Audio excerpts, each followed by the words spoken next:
لم يكن الذين كفروا من أهل الكتاب والمشركين منفكين حتى تأتيهم البينة رسول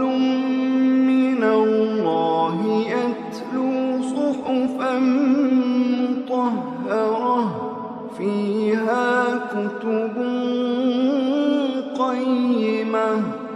وما تفرق الذين أوتوا الكتاب إلا من بعد ما جاءتهم البينة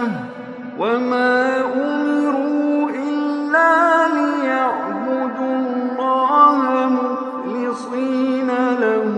الدين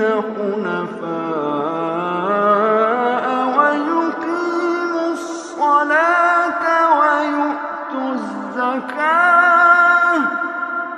وذلك دين القيمة. إن الذين كفروا من أهل الكتاب والمشركين في نار جهنم خالدين فيها أولئك